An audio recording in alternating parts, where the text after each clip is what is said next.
My hope in terms of what might come of our current anti-global moment is a new rethinking of the architecture of globalization, an effort to make it more stable, more fair, in order to save it.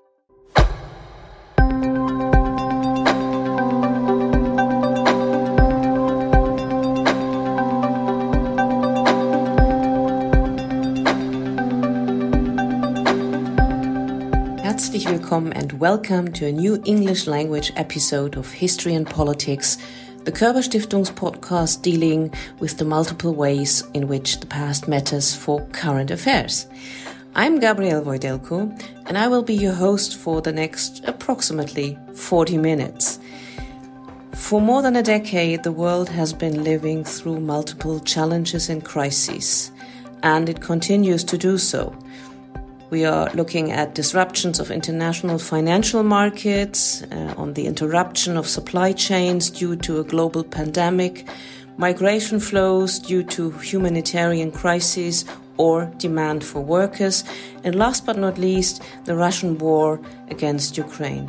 All this has questioned globalization and led to anti-global movements and tendencies. On this background, I've spoken to historian Tara Zahra about the past and present of anti-globalization. Is globalization as such really unstoppable or inevitable? Which parallels can we identify between anti-globalization movement of the 1920s and 1930s and today?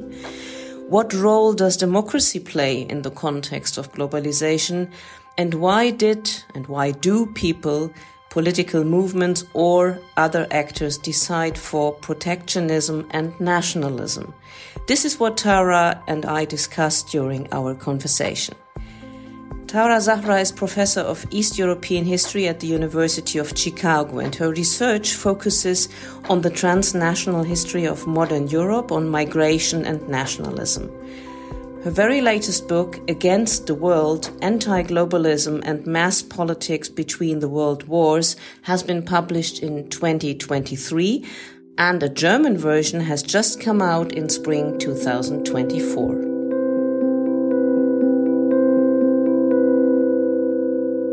Tara, thank you very much for being with us in our History and Politics podcast episode. Happy to be here. Thank you for inviting me. So we will base our conversation on your latest book that is called Against the World, Anti-Globalization and Mass Politics Between the World Wars.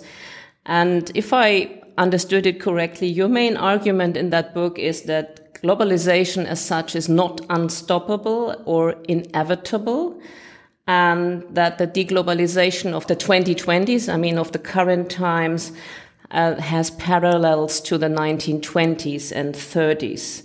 So let's start with the 1920s and 30s. Let's start with history. Where do you see the main characteristics of deglobalization in that period?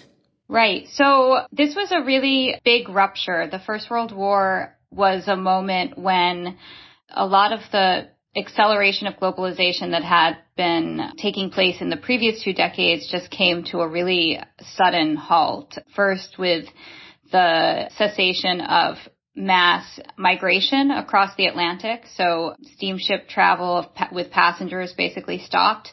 And then also with trade. And so coming out of the war, it wasn't as though all of that just started up right away again. In fact, migration restrictions that had been put into place during the war in the name of security were actually tightened and continued in the name of all sorts of causes, including racial and eugenic forms of discrimination. And there was a massive shift toward kind of search to achieve greater self-sufficiency in the economy, pretty much globally. And that's kind of an interesting part of the story, that it's a sort of global, anti-global moment. If we talk about the period after the First World War, economy is one aspect, but also what happened after World War I is the fall of the empires and the kind of emergence of democratic nation-state movements, also nationalism, of course. But let's stick to democracy for a moment. What would you say, what kind of impact did the democratization and the empowerment of a broader mass of people have with regard to the deglobalization? Right. Well, I mean, this is something you can even see the origins of before the First World War, because, of course, anti-global activism didn't just start with the war. It started with the rise of globalization itself, but also with the rise of mass politics, really in the 1880s and 90s, which happened at the same time. And that intensified after World War I, where you had all sorts of people entering the electorate and also who had been mobilized during the war to protest in the streets, including women and workers and colonial subjects. And basically what it meant is that the people who were most negatively affected by globalization, or those who thought that they were negatively affected, and those are sometimes two different things, had the power to speak back, whether it was in the streets or at the ballot box. They had an opportunity to make their voice heard. So democratization, I would say, in some way contributed to the rise of anti-globalism. Because before World War I, if I read your book correctly, you quote Stefan Zweig and others who are very positive about globalization, or let's say the global connections before World War I, but that particularly only referred to elites who could travel and who could benefit from the globe being intertwined, right? Right. Well, I mean, I think certainly it's not to say that nobody who was an elite didn't benefit from globalization. Obviously, the higher wages that were attracting workers to move from Warsaw to Chicago or New York meant that those people also believed that they were benefiting. But certainly the kind of cosmopolitan world that Zweig describes, where you could travel the world without a passport and nobody would ever interfere with you, or John Maynard Keynes describes being able to order all the products of the world from your bed and have them delivered the next day. That's a kind of globalist utopia that was only accessible to people with certain means and a certain race and a certain status. Let's look a bit closer at the ideological background of the anti-globalization movement after World War I, because we already talked a bit about democratization. I also mentioned nation states. Very often, explicitly in Central and Eastern Europe, that was linked to nationalistic movements as well. But at the same time, we had the Bolsheviks, the left extremists, so to say, the communist ideology that also had a certain view on globalization. So where would you say, what were the differences between the ideological differences with regard to globalization on the right, on the extreme right and on the extreme left? Yes.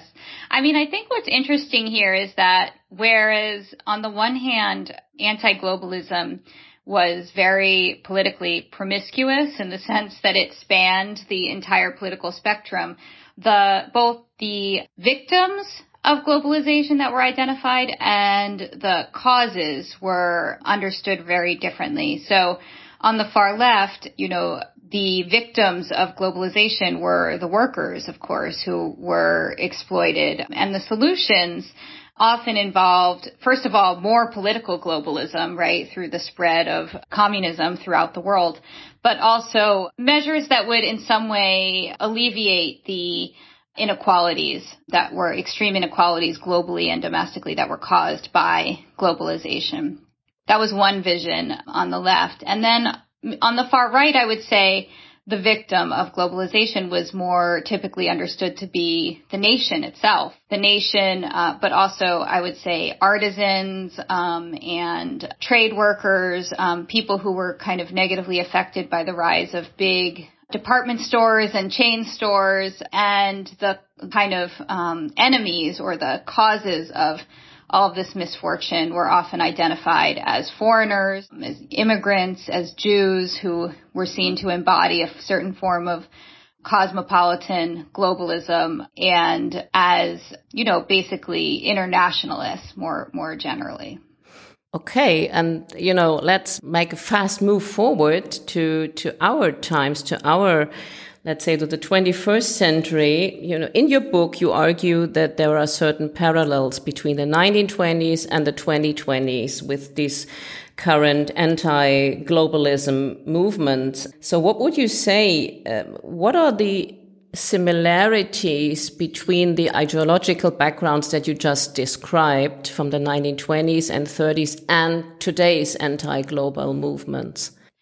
Right. I mean, this was a book that I was really inspired by current events and sort of seeing the rise of anti-globalism, I would say especially since 2016, made me see the interwar period really differently.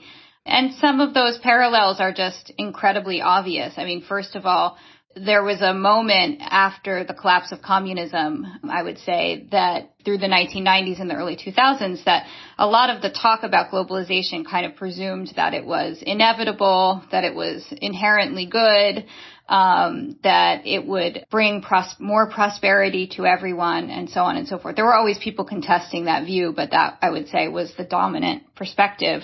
And that was also true in the late 19th century and early 20th century when there was a lot of optimism about globalization and its potential to bring about a better world. So one parallel is just kind of the world that led up to this rupture. I guess a second is simply the intense focus on migrants and migration as an emblem of globalization and its perils. I think that was really one of the first signs of this anti-global turn in the 21st century was the rise of Donald Trump, of the vote for Brexit, and of populist anti-migrant parties and governments throughout Europe. So that idea that migration was really causing instability and inequality domestically was very powerful then and now. And then this focus on autarky, or achieving greater self-sufficiency, which really intensified during the pandemic when suddenly global trade and migration was cut off. There's a real parallel there to the First World War, when the Allied naval blockade, which prevented food and essential supplies from getting to the Central Powers, sort of through, the lesson learned by civilians was that it was very dangerous to rely on imports for food and basic necessities. And I would say the pandemic kind of drove home a similar lesson globally, which is that if you are relying on imports for basic medical supplies, for food, for the things that make the economy run, in the event that there is a rupture of some kind, you're really out of luck. And so a shift toward home production, onshoring instead of offshoring, and a general kind of even sort of a popular back to the land homesteading movement. You see a lot of this kind of content on social media now, homesteading advice and that kind of thing. That's another parallel. So it works both at the level of governments, but also, I would say, individuals and social movements.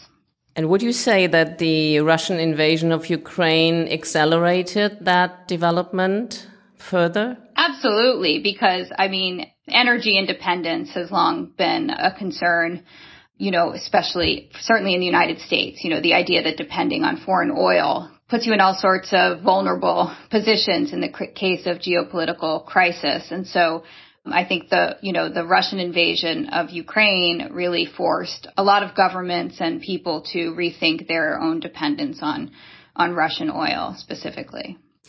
Now we've already spoken about the similarities. Let's talk about the differences. There is one quote from your book, which I would like to bring up here. And there you say, anti-globalists today tend to focus on goods and on people, not on capital. So what do you mean by that with regard to the main difference? Well, during the interwar period, one of the really striking and dramatic kind of symptoms or symbols or effects of anti-globalism was the collapse of the gold standard. The gold standard had been the motor of international financial integration. And shifting away from it was a dramatic step away from global integration. Now, we don't have the gold standard anymore, but we do have heavily integrated global financial markets. And you really didn't see a lot of attention to that, we haven't seen as much attention to that. I mean, I would say with the exception of the invasion of Ukraine, where there was a lot of movement, at least initially, to pull investment out of Russian markets and so on and so forth, even during the pandemic and before that, there was not a lot of focus on the movement of capital around the world. I think largely because it's less visible to the popular audiences that anti-global rhetoric is often aimed at appealing to. Oh, yeah, that's an interesting point.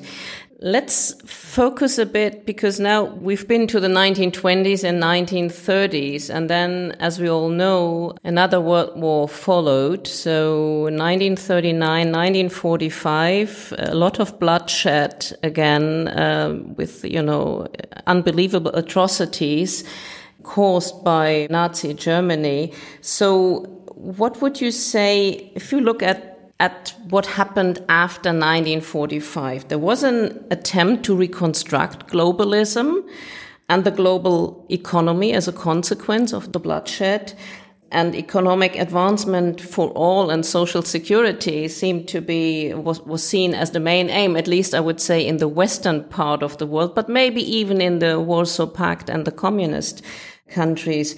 But obviously we are back to anti-globalism today. We've got this idea to reconstruct globalism after 1945, and obviously it failed. So where do you see the main shortfalls in the period after the Second World War? Well, I think that the Bretton Woods agreements had a lot to say for them, that they really did actually try to find a middle ground between the extremes of liberal globalization and a welfare state, full employment, global economic development.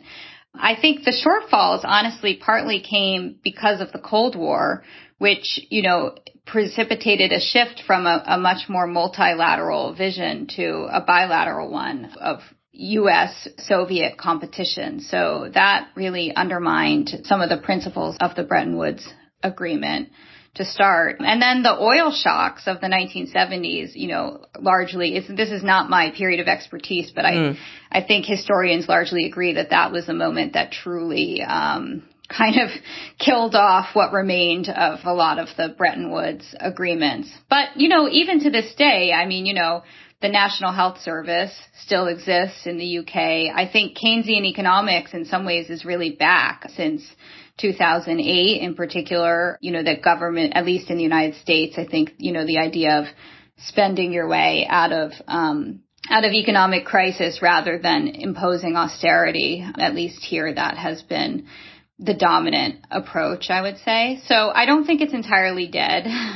That's an optimistic view, but it's been deeply undermined. And I think my hope in terms of what might come of our current anti-global moment is a new rethinking of the architecture of globalization, an effort to make it more stable, more fair, to address some of the extreme inequalities caused by globalization over the last 20 years. In order to save it, right? Reforming capitalism in order to save capitalism is not a new prescription. But I think we're in another moment where, the optimistic view is that's where we might be headed.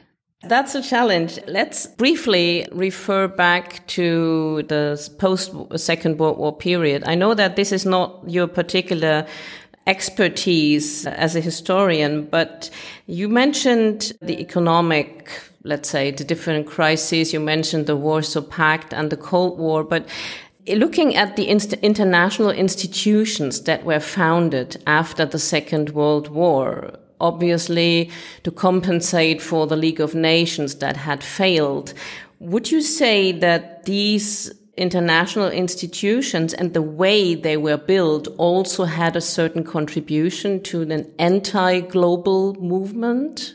That's an interesting question. When I read your book, I came across some parts where you at least argue that the international institutions of the post-Second World War period to a certain extent reproduced inequalities, or let's say a colonial view of, looking at countries and areas of the world as if they were on different levels. And, there was no equality built in. Yes, absolutely. Yes. Yeah, now I see where you're going. I mean, the International Monetary Fund, of course, the whole kind of ways in which global aid was administered, typically, in exchange for extreme measures of austerity. And by turning over your finances and turning over control of your economy to outside forces dominated by the United States, that, certainly reproduced a colonial dynamic. And there's a really great book by Jamie Martin that I would recommend that is really focused specifically on this issue. But what's interesting is that he dates this back to the interwar period, and specifically to the League of Nations effort to rescue Austria in the 1920s from its extreme economic crisis, which already was a moment where these kind of practices that previously had only been implemented in colonial governments were sort of integrated into international financial regulation and systems. So that is absolutely a kind of legacy of a vision of globalization that was not taking place on equal terms, but was rather one of extreme inequality that was then reproduced. And it was also a vision of globalization that did not refer at all to some of the more visionary ideas of the 1920s when, people were dreaming about people's governments and, grassroots democracy, getting rid of, let's say, governments and focusing on self-governance by the people. So that had nothing to do with it, obviously.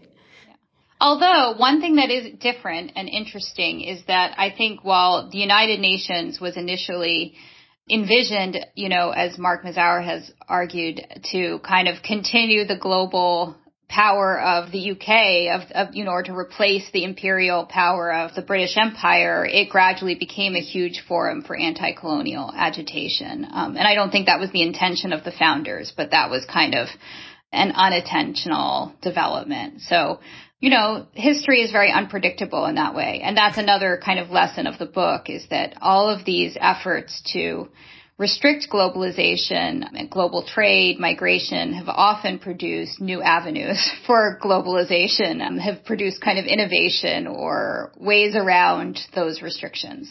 And this maybe also goes for the 1990s and then the neoliberal era, where everybody was dreaming about, economic liberalism and open borders. And, after the fall of the Iron Curtain, and there was Bill Clinton's famous electoral campaign where he said, it's the economy, stupid, which in the other way around would mean that as long as everything is okay with economy and economic benefits, this will lead to democratization. And obviously, this has failed, hasn't it?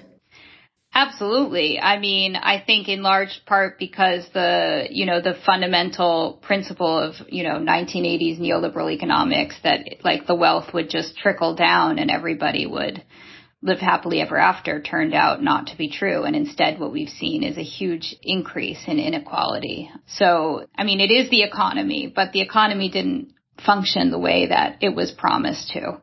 And so it now, this is a kind of moment of reckoning.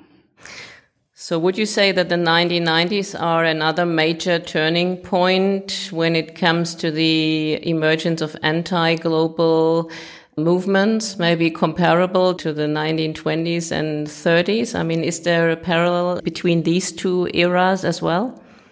I would see the 1990s being more akin to the decade before the First World War or the 1890s. I mean, I think this was a moment where there was a huge amount of confidence in globalization, but sort of murmurings beneath the kind of inklings beneath the surface that all was not well.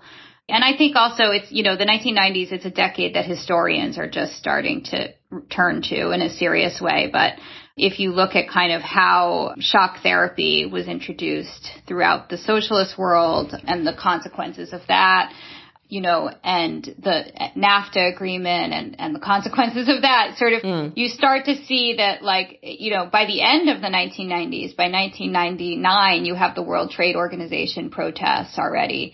So it's starting to generate opposition. But I would say the kind of real momentum for anti-global politics, in my mind at least, it begins in 2008 with that global financial crisis. I mean, that may be a very U.S.-centric perspective, though, sort of. Not necessarily a U.S.-centric perspective, because also here in Europe, I think 2008 was the major turning point where people and governments came into a crisis mode and then certainly started to ask questions, substantial questions against the financial system. And then the whole debate about austerity came up within the European Union. I mean, yes, I would agree that was the major shift. Yeah. I mean, the crisis in Greece and all of that, I think that was a big moment. Exactly. Yes. Tara, let us again do a fast move forward to let's say 2021, 22, 24. I'm interested in imperialism and neo-imperialism and its effect on globalization or anti-globalization, because when you said earlier, or you described what happened after the First World War with the fall of the empires, and this then, led to an anti-global movement, as we were talking about already. Now, looking at governments and states such as Russia and China, but also Turkey and elsewhere, they have imperial ambitions based on power play, on geostrategic strength, and so forth. But at home, in order to maintain power at home, these governments need to deliver on, let's say, certain kind of prosperity and security. So how does that go together, with neo-imperialism and imperialist aggression, as in the case of Russia, leading to sanctions, leading to the cutting off trade on the global level, at least to a certain extent? How can neo-imperialists still deliver at home? Is that possible at all?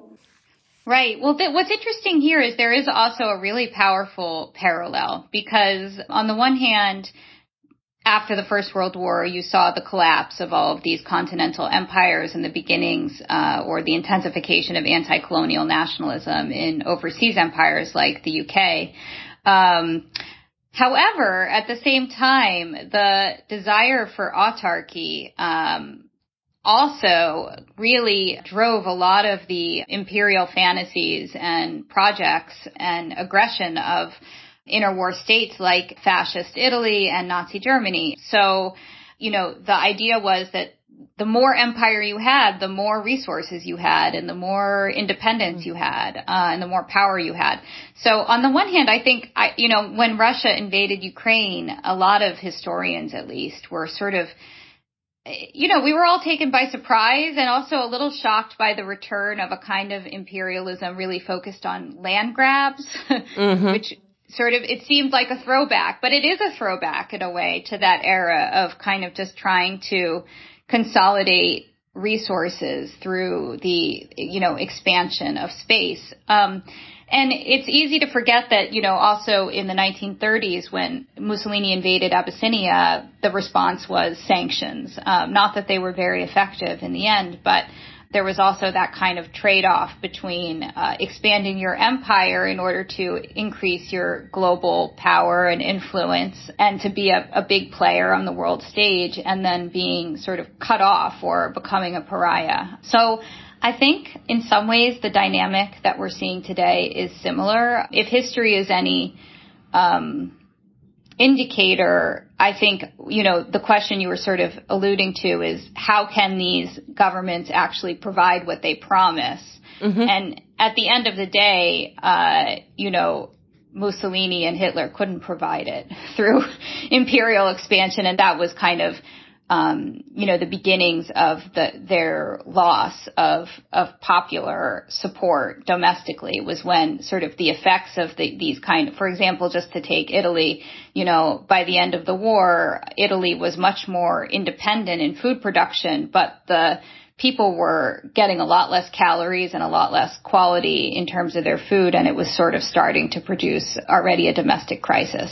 So, I guess it remains to be seen, but I would think that at a certain point, the kind of forms of deprivation that result from these kinds of policies will come back to bite these leaders. On the other hand, you see these alliances emerging between Russia and China, and, so it's possible that those domestic demands for economic growth can be satisfied through those kinds of alliances. China is kind of a really interesting example here. So we'll see.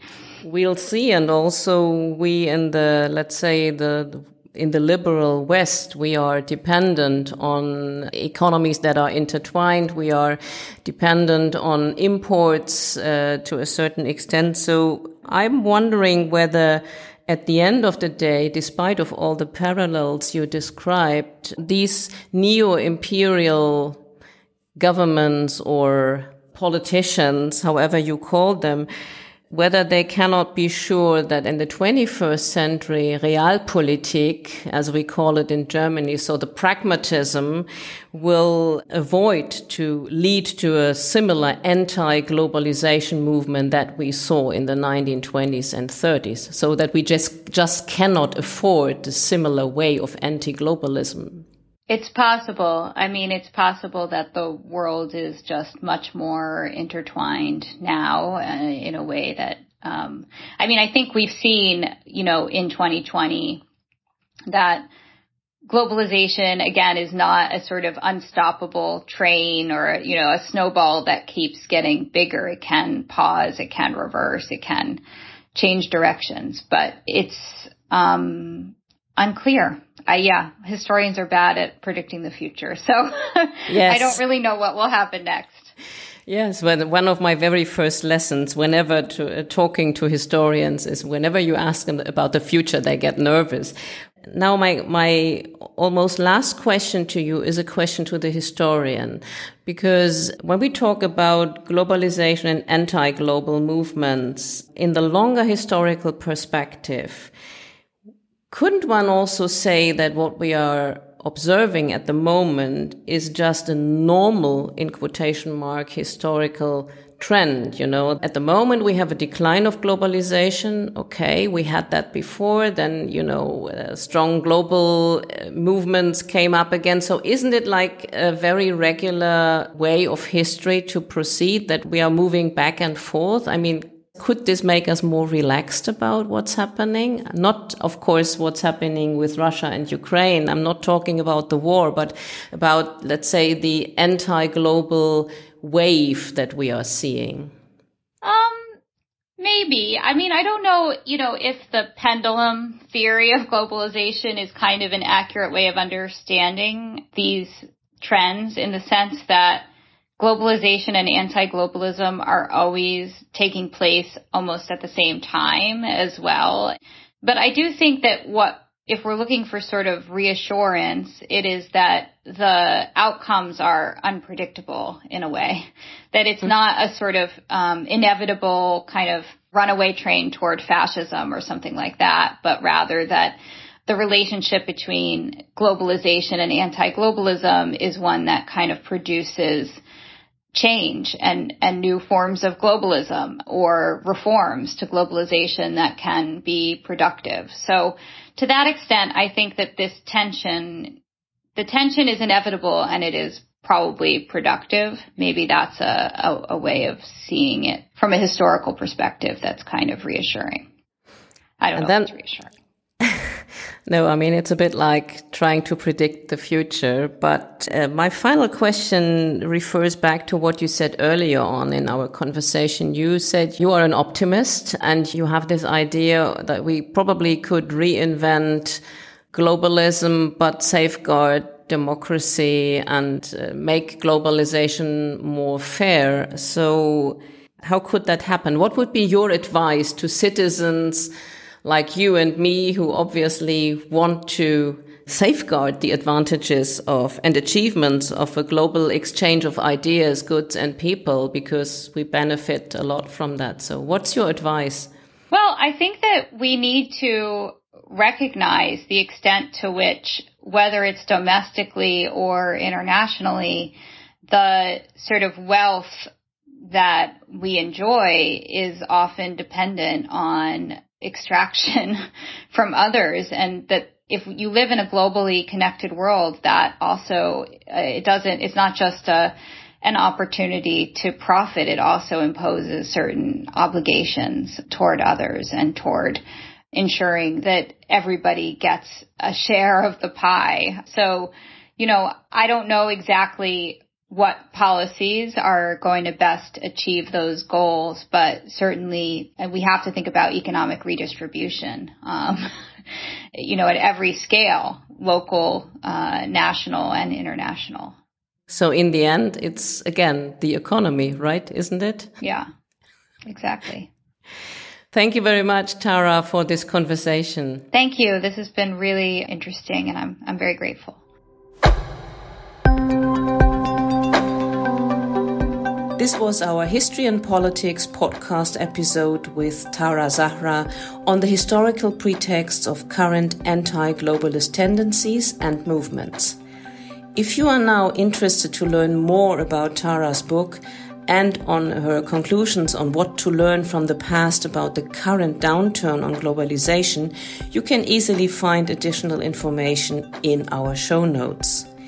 If you would like to listen to other English language episodes of our History and Politics podcast, just scroll down in your podcatcher and you will very quickly find a couple of episodes in English, either as part of our special series The New Germany that deals with implications of Zeitenwende for Germany, or some other relevant topics such as the role of Ukrainian historians during the ongoing Russian war against their country and the historical background of current disinformation campaigns. Thank you so much for listening. If you like our podcast, we'd be happy if you subscribe to it. But I guess you have done that already anyway, haven't you?